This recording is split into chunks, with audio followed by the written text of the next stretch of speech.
প্রেমময় আসক্তি লেখিকা নন্দিনী চৌধুরী পর্ব ১৪। আইসিইউ ক্যাবিনের বেডে শুয়ে আছে আদ্রিয়ান। আদ্রিয়ানের পাশে চেয়ারে বসে আছে রোদেলা। এমন একটা দিন তো আদ্রিয়ান তার পাশে বসেছিল, আর সে ছিল আদ্রিয়ানের জায়গায়। আদ্রিয়ানের চোখে ছিল তাকে হারানোর ভয়। তার চোখে আজ অনুতাপ, কান্না, হারানোর ভয় সব আছে। রোদেলা আস্তে করে আদ্রিয়ানের একটা হাত নিজের দুই হাতের মাঝে নিল। রোদেলার আদ্রিয়ানের দিকে তাকিয়ে বলতে লাগলো, রোদেলা, কতটা পাগল আপনি আমার জন্য? একবারও নিজের জীবনের কথা ভাবলেন না? শুধু আমাকে বাঁচাতে নিজের জীবনটা দিয়ে দিতে চাইলেন? একবারও কি ভেবেছেন যদি আপনার কিছু হয়ে যায় তাহলে আমরা কিভাবে থাকব? জানেন আদ্রিয়ান, ভালোবাসার মতো সুপ্ত অনুভূতি আমার মনে কোনোদিন আসেনি, কারণ আমি সেরকম কোনো ছেলের প্রতি হেল ছিল না। তবে আপনাকে দেখার পর একটা আলাদা কিছু অনুভব করেছিলাম আমি। তখন আমি জানতাম না আপনি একজন মাফিয়া। যেদিন আপনাকে ওই ছেলেটাকে মারতে দেখলাম সেদিন এক ধাক্কায় সব এলোমেলো লাগছিল আমার। একজন মাফিয়াকে আমার ভালোবাসা লাগছিল এটা, তবে আরও খারাপ লাগছিল যখন আপনি আমার কাছে এসে নিজের ভালোবাসার কথা বলেছিলেন। ইচ্ছা করছিল আমি তাতে মন সবাই, কিন্তু আপনার কাজের কথা মনে হলে সেটা পারিনি। আপনি ওই দিন আমাকে বাসায় নিয়ে যখন এই পথে আসার কারণ জানালেন, সেদিন আমি নিজেও অনেক কষ্ট পেয়েছিলাম। বিশ্বাস করুন, আপনাকে জড়িয়ে ধরে আমার সান্ত্বনা দিতে ইচ্ছে করছিল, তবুও কেন জানি পারছিলাম না। তবুও আপনার পাগলামো, ভালোবাসা সব আমার কাছে ভালো লাগতো। শুধু ভয় লাগতো আপনার কাজের জন্য। এই কাজ যে কতটা ভয়ানক কাজ, আপনাকে যদি আমার থেকে নিয়ে যায় এই ভয় আমাকে আপনার কাছে যেতে দিত না। কিন্তু আজকে কি হচ্ছে দেখুন।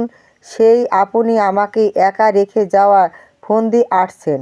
আপনি না বলেছিলেন আমাকে একা রেখে কোনো দিন যাবেন না, তাহলে এখন যেতে চাচ্ছেন কেন? নাকি আমাকে শাস্তি দিচ্ছেন? এতদিন আমি আপনাকে কষ্ট দিয়েছি সেই জন্য। আচ্ছা, শাস্তি দিন, কিন্তু আমাকে এভাবে একা রেখে চলে যেয়ে শাস্তি দিয়েন না। আমি আপনাকে ছাড়া কিভাবে থাকব? আমাকে একা করে দিয়েন না।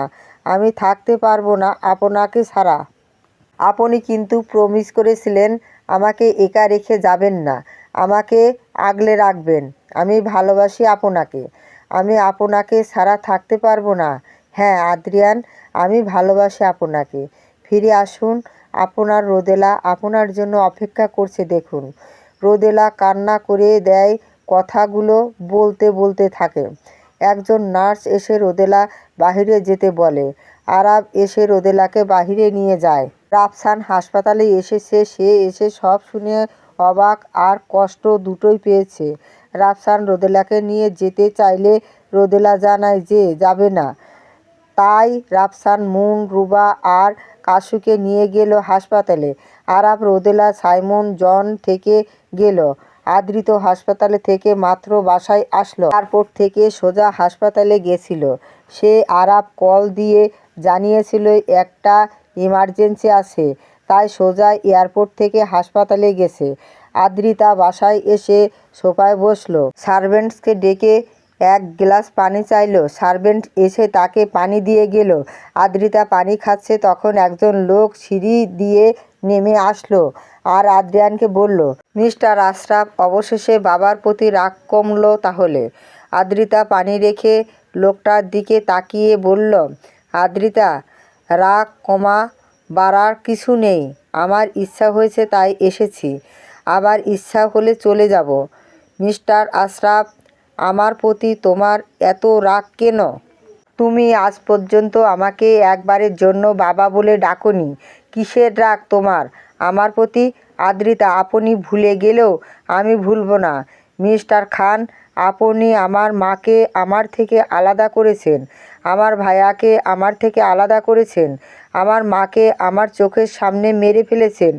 আমি এগুলো কোনো দিন ভুলব না। আপনাকে আমি বাবা বলে কোনো দিন মানিনি, মানব না।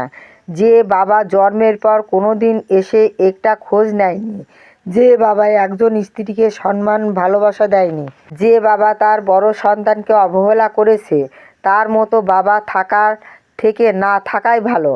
আমি আজও জানি না আমার ভাইয়া কোথায় আছে, আদৌ সে এই দুনিয়ায় আছে কি না তাও জানি না।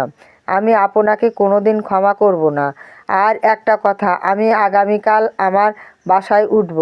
আপনার এখানে আমি আর থাকবো না। অনেক খেয়েছি আপনার পাপের টাকার। তখন অসহায় ছিলাম, যাওয়ার কোনো জায়গা ছিল না, কিন্তু এখন আমি একজন প্রতিষ্ঠিত মানুষ, নিজের মতো থাকতে পারবো। আদ্রিতা আর কথা বাড়ায় না, সোজা নিজের রুমে চলে যায়। আর মিস্টার আশরাফ রাগে ওখানে দাঁড়িয়ে থাকে।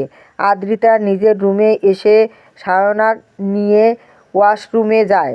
একটা লম্বা শাওয়ার নিয়ে বেরিয়ে সে আসে। আদ্রিতা বারান্দায় গিয়ে বসলো। আদ্রিয়ান গলায় লকেটটা খুলে হাতে নিল। লকেটটাতে দুটো ছবি আছে, একটা ওর মায়ের আর একটা ওর ভাইয়ার। ওরা যখন ছোট ছিল তখন ওর মা ওদের দুই বোনকে এই লকেটটা দিয়েছিল। ওর ভাইয়ার লকেটের ওর আর ওর মায়ের ছবি, আর আদ্রিয়ানের লকেটে ওর ভাইয়ার আর মায়ের ছবি।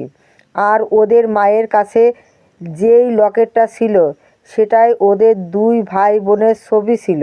আদ্রিতা লকেটটা নিয়ে একটা চুমু দিল। চোখের কোণ বেয়ে পানি গড়িয়ে পড়ল তার।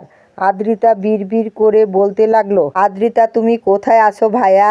আমার কথা কি তোমার মনে পড়ছে? আমাকে তুমি মিস করো না?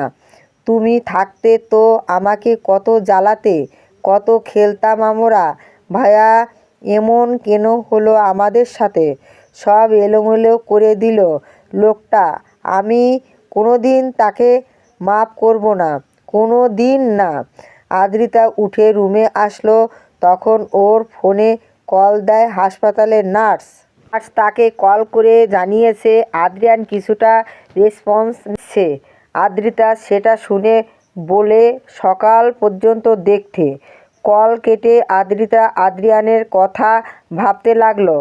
আদ্রিতা আজকের ওই লোকটাকে দেখে কেমন অনেক কাছের মনে হচ্ছিল উনি আমার কত যুগ কাছের, কিন্তু ওনাকে আমি আজই মাত্র দেখলাম সকালে। মুন রান্নাঘরে রান্না করছে। রোদেলা আর আরাবের জন্য নাস্তা নিয়ে যাবে হাসপাতালে। রুবা ডাইনিং টেবিলে প্লেট সাজাচ্ছে। তখন দরজায় কলিং বেল বাজলো। রুবা গিয়ে দরজা খুলে দেখে রিয়া দাঁড়ানো। রিয়ার আফসান আছে। রুবা, জি ভিতরে আসুন আপু। রুবা রিয়াকে ঘরে আসতে বলে। রিয়া ঘরে এসে সোজা আফসানের রুমে চলে যায়। রান্নাঘরে দাঁড়িয়ে সবটা দেখে মুন বুকের মাঝে হাহাকার আবার শুরু হচ্ছে তার। মুন নিজ মনকে শান্ত করতে বলে, হায় রে মন, কষ্ট পাস না, ভালোবাসলেই যে পেতে হবে এর তো কথা নেই।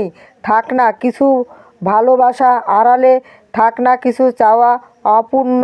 সব চাওয়া কি পূর্ণ হয়? থাক না ভালোবাসার মানুষটা অন্য কারো সাথে সুখী, তো ভালোই আছে। মুন রান্না করে খাবার নিয়ে রুবা আর কাশুকে নিয়ে চলে যায় হাসপাতালে। এদিকে রিয়ার আফসান, রাহুল আসতেছে। আর আফসান কবে? রিয়া আগামীকাল। রাফসান আচ্ছা তুমি চিন্তা করো না, আমি আসি তো। রিয়া তোমাকে আমি যত দেখি অবাক হই, কিভাবে পারছো বলো তো এসব? রাফসান জানি না, আমি হাসপাতালে যাব এখন। রিয়া আচ্ছা ঠিক আছে। মুন এসে দেখে রোদেলা বসে আছে আদ্রিয়ানের পাশে, আর আরাব অপর পাশে বসে আছে। আদ্রিতা কিছুক্ষণের মাঝে আসছে জানিয়েছে। আদ্রিয়ান অনেকটা রেসপন্স করছে। সবাই আশা রাখছে 24 ঘন্টার মাঝে জ্ঞান ফিরার। মুন এসে রোদেলার আর আরাবকে খাবার দিল। জুই সকালে এসেছিল, আবার বাসায় গেছে, দুপুরের খাবার সে নিয়ে আসবে। কিছুক্ষণের মাঝে আদ্রিতা আসলো, এসে আদ্রিয়ানকে চেক আপ করলো আর আশা দিল জ্ঞান ফিরবে খুব তাড়াতাড়ি।